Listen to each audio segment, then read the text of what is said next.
En el norte de Ucrania, a orilla del rio Pripia y rodeada por denso bosque, existe una ciudad que alguna vez fut símbolo de modernidad y esperanza, pero que hoy se levanta como un monumento silencioso al desastre.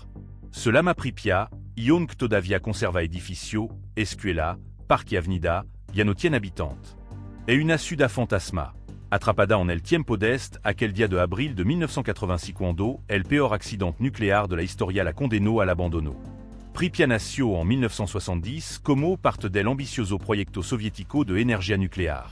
Fut construida para albergar a los trabajadores de la planta de Chernobyl, que se encontraba a solo 3 km de distancia, y a su familia.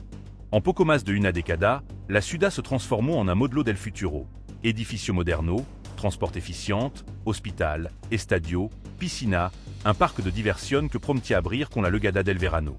Era una ciudad joven, vibrante, con una población que superaba las 40.000 personas, la mayoría menor de 30 años. Todo estaba diseñado para mostrar al mundo el poderío soviético y la confianza en la energía atómica como motor del progreso. Caminar por las calles de Pripia antes del desastre debía ser como recorrer una ciudad del mañana.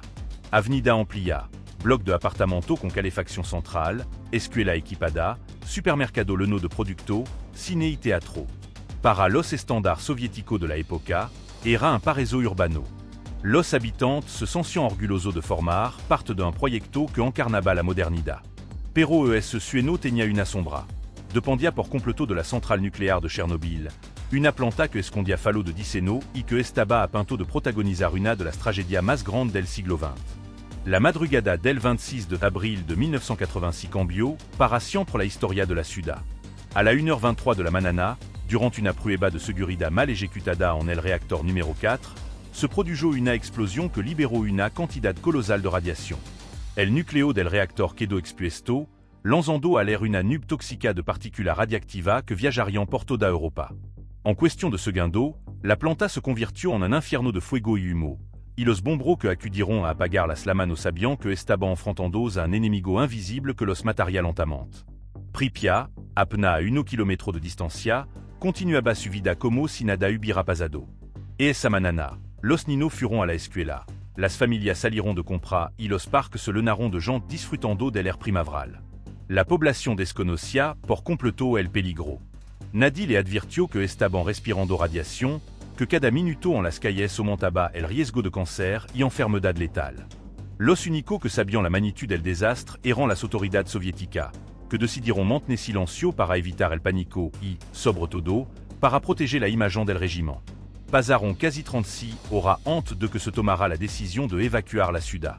El 27 de abril, a las 2 de la tarde, una flota de autobús llegó a Pripia. A través de altavoz se anunció que la evacuación sería temporal, que entre dia los ciudadanos podrían regresar. Se le pidió levar solo el lo esencial, documento, ropa ligeira, algo de comida. Nadie imaginaba que n'un volverían. En poca hora, 49.000 personas abandonaron su hogar, de gens d'autres de citodo el lo que tenían, meubles, juguetes, fotografía, recuerdo. Pripia se convirtió en una cápsula del tiempo, congelada en aquel momento de 1986. La escena de bio ser devastadora. Familia entra subiendo apresuradamente a los autobús, nino aferrando a su muñeco, anciano confundido que no entendían por qué debían marcharse. Los animales domésticos fueron dejado atrás, los refrigeradores quedaron llenos, los armarios con ropa. Los relojes se detuvieron en esa fecha, como si la ciudad hubiera quedado atrapada en un eterno 26 de abril. Lo que los habitantes no sabían era que jamais podrían regresar a vivir allí. La radiación había convertido su hogar en un lugar inhabitable por miles de años. Desde entonces, Pripia quedó desierta, pero no en silencio. El viento recorre su calles vacía, golpeando ventana rota y moviendo colimpio oxidado. La naturaleza ha ido reclamando el espacio. Árbol creciendo dentro de edificio, enredadera cubriendo paredes, animal salvage vagando por el lo que alguna vez fueron avenida transitada. Y en medio de esa invasión natural, sigan en pila suela de una vida interrumpida. Pupitre con cuaderno abierto, hospital con juguete de nino abandonado en las camas, un parque de diversión donde la rueda de la fortuna nunca giró porque la inauguración estaba programada para el 1 de mayo, apenas uno día después del desastre. Pripia es hoy una ciudad fantasma, pero también un símbolo. Representa la arrogancia d'un sistema que jugó con la energía nuclear sin medir las consecuencias. representa el sufrimiento de Miles de familia que furon arrancada de su hogar sin aviso, con nada a vivir con la incertidumbre de las enfermedad. Y, sobre todo, representa el recordatorio de que, aunque cremo dominar la tecnología, basta un error humano para desencadenar una catastrophe que déjà cicatrice por generación. Cuando los autobus se aljaron de Pripyat aquella tarde de abril de 1986, la ciudad quedó en un silencio extraño. Apnaroto por el viento y por el ulular de la sirena que on ressonaban en la planta de Chernobyl. Las calles, que horazan estaban le na de vida, quedaron desiertas, como si alguien hubiera pulsado un interruptor gigante y detenido el tiempo. Y así, con todo on en su lugar, Pripyat comenzó su transformación en un escenario fantasmal. Una cápsula que todavía hoy conserva los rastros de aquella vida interrumpida de golpe. Caminar por su calles, ahora y recorrer un museo del abandono.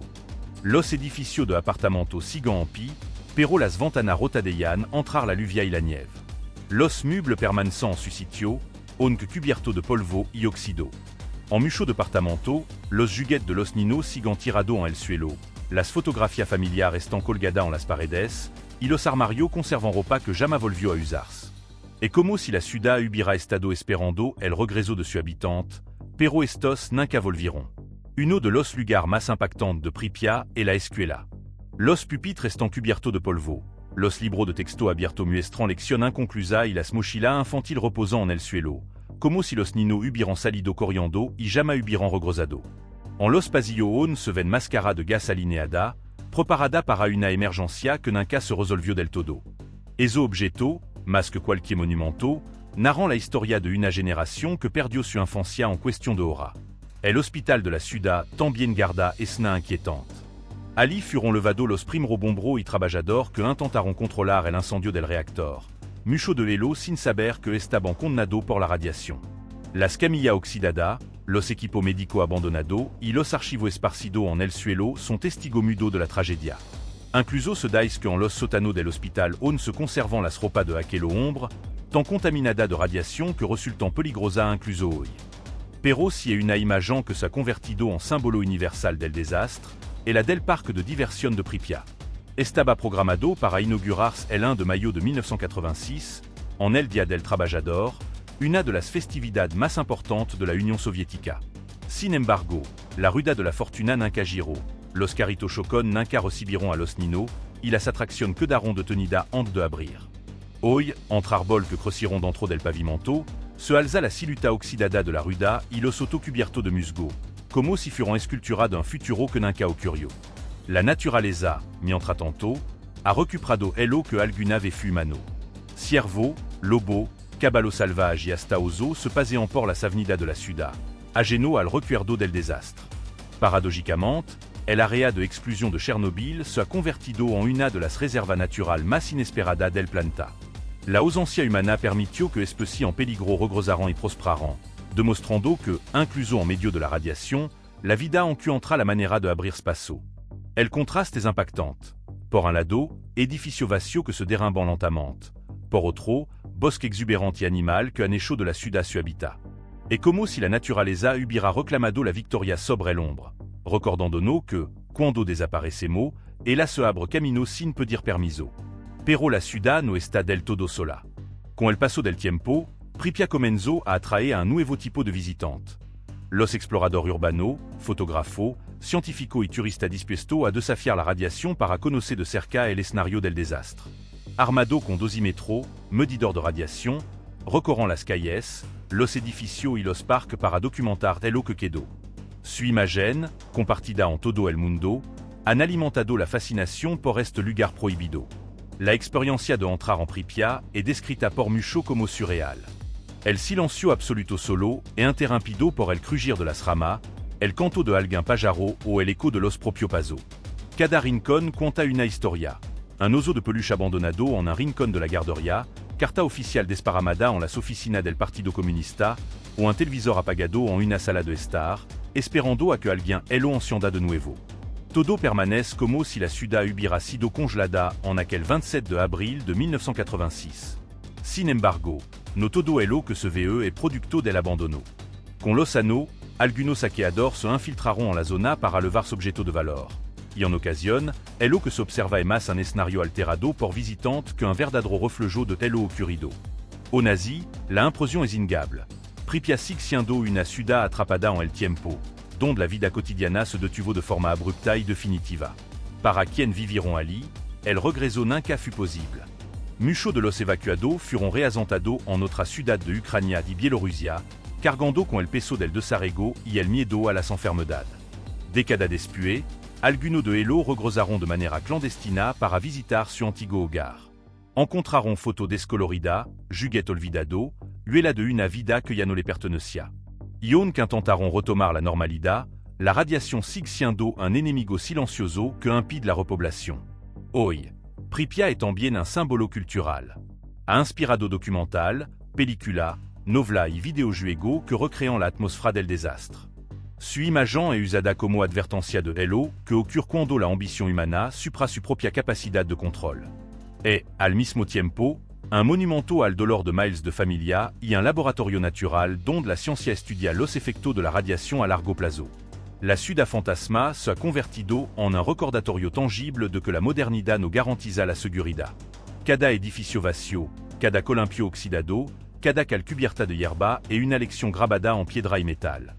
La d'un futuro brillante que se desmoronó en cuestión de segundo. Pripia no es solo una ciudad abandonada, es un testigo silencioso de telo que significa jugar con fuerza que no comprendemos del todo. Entre su edificio vacío y su calles cubierta de hierba, l'est todavía el recuerdo de miles de vida interrumpida, d'un futuro prometedor que se desmoronó en una sola noche. Caminar por su ruina et enfrentarse a un espejo incomodo. No recuerda que la tecnología puede ser tan poderosa como fragile y que basta un error humano para que el progreso se convierta en tragedia. Pripia quedó atrapada en 1986, pero su lección sigue vigente en cada rincón del mundo que hoy apuesta por la energía nuclear. El tiempo seguirá pasando. Los árboles seguirán creciendo dentro de su edificio y los animales seguirán reclamando el que alguna vez fut humano. Pero la suela del desastre permanecerán, recordándonos que el costo de la ambición puede ser la eternidad misma. Si esta historia te estremeció, no olvides dar like a este video, suscribirte al canal y activar la campanita para descubrir más relatos de lugar que, como Pripia, quedaron atrapados en el tiempo. Y compártelo con esa persona que necesita recordar que el pasado nunca desaparece. Solo espera a ser contado.